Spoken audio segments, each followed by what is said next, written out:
Welcome to the Made for Agriculture podcast with Adam, Cameron, and Emily. Today's hosts are Adam Jones and Cameron Horan. All right, folks, welcome to another episode of the Made for Agriculture podcast. My name is Adam Jones. And I'm Cameron. And we've got everybody on the horn again this morning. Appreciate you being here, Cameron, especially in good spirits. Monday morning, we're kind of making up for kind of the long holiday weekend there. So I've got Kevin, Shane, and Scott, and Jesse on the horn with us this morning. We're going to try to run around the countryside and see what's going on. So good morning, gentlemen. And we will start with Kevin Moore. What's going on in up in the North Country?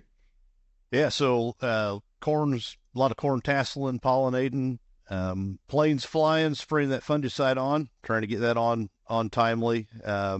We've had a lot of gray leaf spot early on, been reporting tar spot in several of the north counties.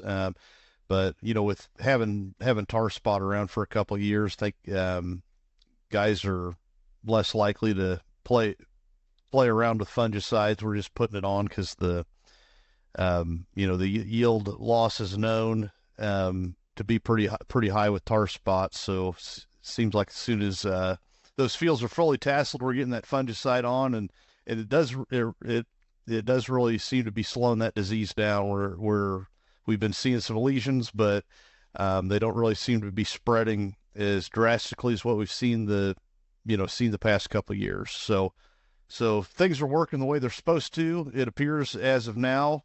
Soybeans, we do have some earlier planted beans into that R3 stage, and we're starting to see some of those fungicide and insecticide applications in soybeans. We have been seeing some frog eye leaf spot along with some less serious diseases, the septoria, downy mildew. The more commonly seen diseases. Japanese beetles are out doing a little defoliation. Bean leaf beetles, starting to see the next round of stink bugs. So that fungicide does go a long way in making that soybean plant healthy, and which also makes it attractive to insects. So adding that insecticide is going to keep those bug numbers down and let that fungicide do what it's supposed to do. So that's corn will be winding down, and on fungicide, beans are starting, and I would say we're a little ways before we kind of see those peak amount of applications, but it'll be coming soon. So a lot of things happening this month. Yeah, absolutely. Good stuff, Kevin. Yeah, I feel like we're spread out a little bit this year. We had a couple big runs as far as planting, and so that kind of spreads our fungicide out just a little bit over a longer period of time too. Important to stage that stuff correctly. Shannon, what's going on down there for you? Yeah, so pretty similar to what Kevin just said. We've got corn that's V7, V8, some of that late planted corn, but all that first planted corn's either R2, R3 right now. Fungicide applications are wrapping up on it. Soybeans, we have a lot of double crop beans, so a lot of beans are either just emerging or just planted. But our first planted beans are also R3, and we're starting to hit that with fungicide, insecticide to mirror off what Kevin was talking about. One thing that I think Jesse's going to talk about maybe a little bit more, but weed control on those first crop beans. We had a lot of escapes where we were, either a pre didn't go on because it was too dang wet when the first beans got planted, or weeds just broke through. We've been struggling on our post herbicide applications, getting those weeds controlled.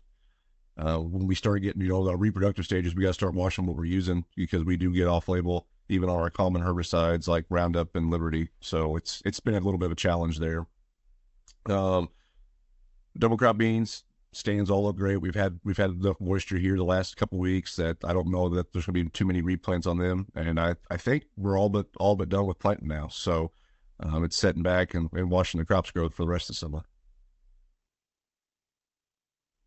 Yeah, sounds good, Shannon. I appreciate the update, and I think pretty common theme there of having issues with post weed control in soybeans this year, and I think in a lot of cases for us anyway, we just had enough rains There's been enough time lapse since a lot of those pre's went on. I just don't know that we could expect much more than what we've gotten out of them. But it's one of those years where we still need them out there. So, Scott, I'll let you kind of take over and go from there and give us an update on your area. Yeah, kind of like the other guy said, a lot of planes flying the last couple of weeks. Most of our corn, good amount of our corn rather, falling between R1 and R3 right now. Soybeans, a lot of R2, R3.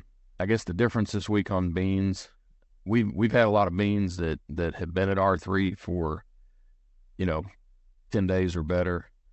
Kind of kept our powder dry as far as fungicide goes on those, but we're going to go ahead and start turning those loose this week. Most of those, as Kevin said, will have an insecticide. Here on the earlier side, there could be a call for insecticide later in the season, depending on what happens with sting bugs, podworms, that kind of thing. But feel like those beans that have already been at R3, it's time to turn loose of them.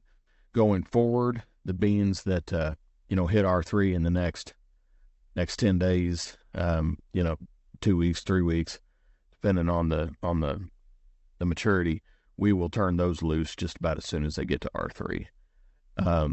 But like I say, for those that have already been there, we held off a little bit, but it'll be different as we move further into July and beyond.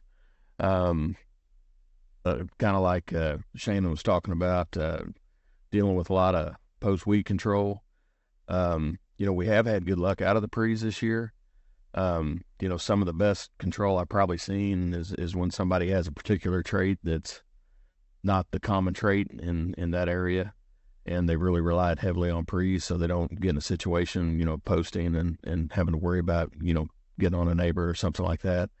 And those aggressive overlapping pre's have really looked good. Really try to stress to everybody what overlapping means. That doesn't mean sequential pre's, where some weeds break in between. It's truly laying another pre on before the second or before anything breaks through. The difficult thing with that is we obviously really depend on the weather. We had guys do that last year. We didn't get the weather. This year we did, and benefited from that. But I think Jesse's going to talk a little more about some other things we're seeing and even looking towards the future with.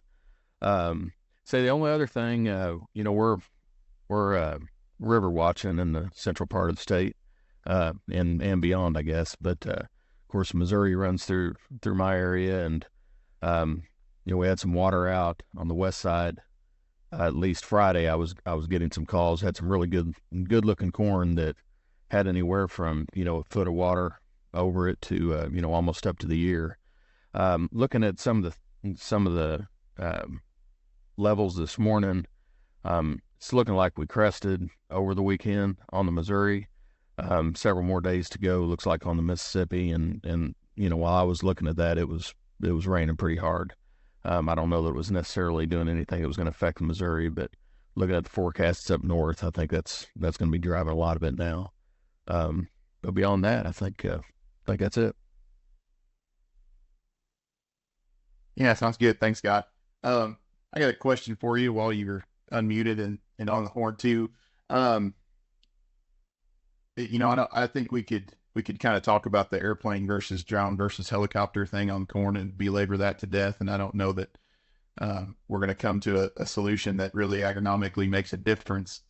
On soybeans, though, you got any thoughts on aerial versus ground application on that soybean fungicide pass? If we can get over the acres, I like a ground rig still. In fact, I've talked to guys that own drones that still run ground rigs through their beans, just because of what they believe they've seen. I don't want to make I haven't seen any kind of trials where we've done one versus another. So what I'm, me talking to folks that own drones or just my personal thoughts. It's pretty anecdotal. With a plane, you start, with a plane, you start getting some different dynamics, that I don't believe you're going to see with the drone. Mm-hmm. I've one of my earliest experiences when I was up north, we used, we had a local guy that we were able to call pretty quick, and even had an airstrip there at the store I worked at, Cahokia. And, we could call him up for 50 acres, just, it wasn't a big ordeal like it is to bring a plane in now and, have several days worth of work to get them in. Jesse probably is able to do some of that too, just with the planes, if you can get them. But, I remember calling him over to spray, chest high beans with a product that, absolutely needed coverage. I think we were using a PPO post and didn't want to run through them. And, I watched the pilot and the chemical rep at the time. This is going all the way back to American cyanamide days. I mean, I almost thought they were going to come to blows arguing about whether or not they would be able to do any good. The pilot just swore up and down he would, that kind of, even with a couple gallon or whatever it was. And I mean, we killed everything out there. But when that plane comes in, I mean, just, I don't know what they're doing when they fly over the top of it, but I mean, just the speed and everything. In this case, I remember he came back with beans wrapped around his wheels, because I commented to him. I said, we called you so we wouldn't have tracks in the field. So he was obviously laying it down in there, but got several things like that where you just, I don't know that we would have had that same activity with a drone. They definitely do create some turbulence underneath them, and you see the weed or the leaves whipping all over the place, but I don't know that it's the same situation. So, it's something I've talked with one of the tech guys from one of the companies we do a lot of business with, fungicide wise, about looking at some different things like that. I know Dr. Bradley's looking at some things at the university. Mm-hmm. But I mean, I feel like it really needs to be however you would set up some kind of I don't know how you do a side by side with that kind of deal, but anything else is anecdotal. I mean, I guess, but too late for a short answer. But the short answer to your question is, guys that even have drones in some cases, I know will run a ground rig over their beans. Right. I mean, 20 gallon versus couple gallon. Cheapest thing you're throwing in the tank's water. So if you've got the access to it, it's Yeah, yeah, absolutely. No, I agree. It's kind of what I expected you to say, Scott. I think there is a difference on, I feel like especially on the beans where you're trying to push it all the way through that canopy and achieve that coverage goal. And, tracks every 100, 120 foot anymore don't really bother me. Yeah, I mean, that's just it. I mean, we're not running tracks every 60 foot. That's right. That's different. Yeah. I think the other thing, though, Scott, is part of the reason why guys just feel more comfortable with the ground rig still is because most of the times we're not just pushing a fungicide through, right? So we have so many other tank mix components now. Having the extra volume of water just makes guys feel more comfortable from just a tank mix compatibility, right?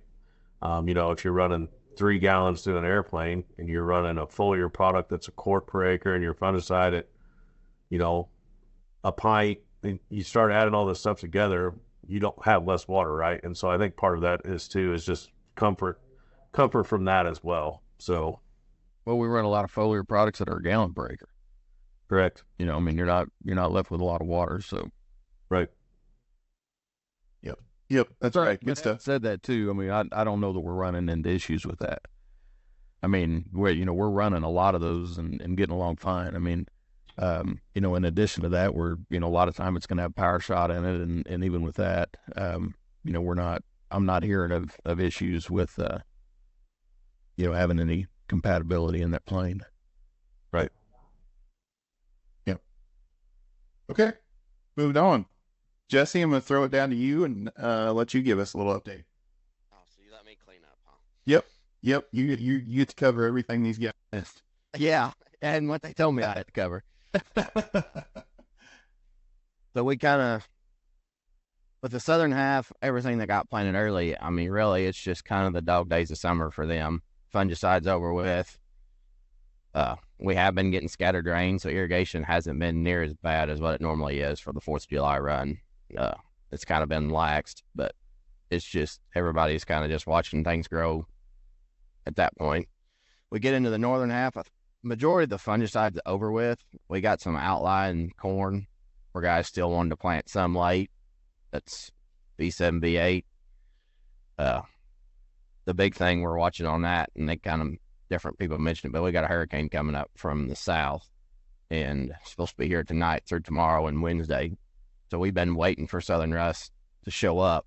So that's going to be kind of prime weather to get it up here. So that's a big watch. And anybody who's got late corn, even like up at Scott's area, like if you ain't putting the fungicide out, I would highly, highly recommend it, because once southern rust gets here, there ain't no turning back on that part. Still seeing a little frog eye in the beans.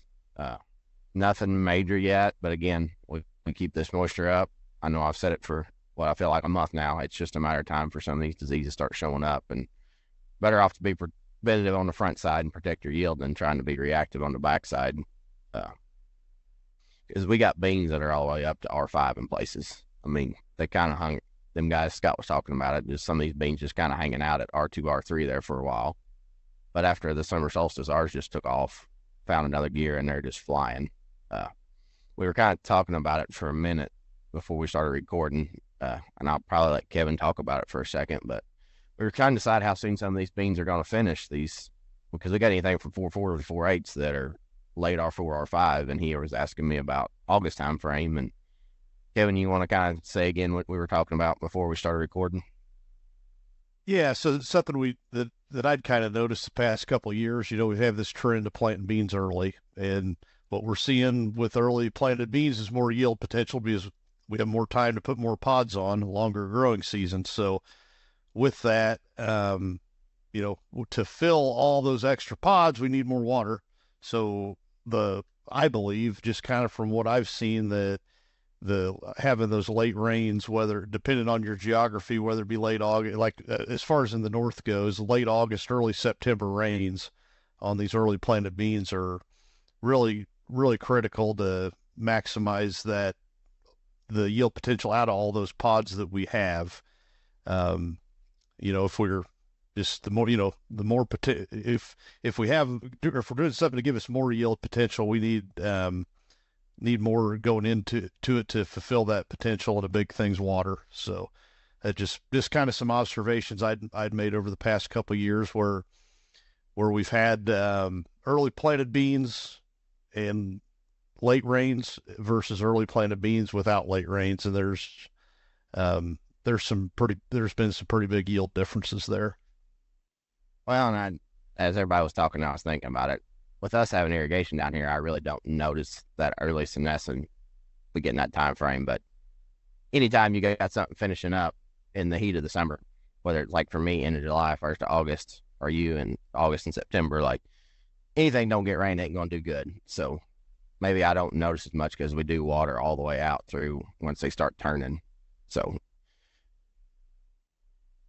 but because Jones was asking about when some of these will finish, and I still think it'll be late August before any of these start finishing, just because they're going to be so healthy. As far as the rice and cotton goes, that just goes back to the kind of dog days of summer. Just keeping up with irrigation on everything, spraying plant bugs and cotton, just kind of keeping up. Before I go too far, we did talk about the spraying for Liberty and some of these beans that are kind of getting hairy from all the rains. Something we've been doing down here that we're kind of having good luck with is we've kind of done 3 different kind of mixes. When it was earlier and it was cooler of a morning and got hot during the day, we would run Enlist and Liberty together, and then come back 7 days later and hit it with Enlist and Liberty again, which is an expensive mix, I get it, but it was doing really well. But once we kind of got hot and we noticed our Enlist wasn't working as well in the heat, we have kind of went back to running a lot of straight Liberty, but we were doing the same principle. We just run 43 ounces of Liberty. 7 days later, come back with 43 ounces of Liberty again. Don't go out there and look. Don't do nothing. If you spray it on a Monday, that next Monday, go spray it again. Don't, because if you go look, you'll think they're dying. But I'm going to tell you, another week after that, 10 days, that majority of them are going to green back up. So we've had really good luck with that following 7 to 10 days later and hitting them twice. And then something we're going to have next week at our training camp is we got 2 different deals going. Scott mentioned the heavy residuals, and relying on that, we've got a couple trials where we done that, and it's looking really good where we spent more money on residuals staying clean. And then on the backside of that, a couple different scenarios of running herbicide 7 days apart to kind of see what it looks side by side. Does that kind of get everything we were going to talk about, Jones? Yeah, I think so. And yeah, I appreciate it, Jesse, and I appreciate everybody's patience on that. You know, a lot of times we'll kind of do a little round table before we start this thing in the morning of what we want to talk about. And then about halfway through, Shannon usually reminds us that we should go ahead and record because this is exactly the content that we wanted to talk about. And then we've got to be smart enough to remember everything that we've talked about previously, right? So a lot going on for all of us in the morning, and appreciate everybody's patience through all that. Anything else that we did not cover that you guys want to make sure we get out there this morning?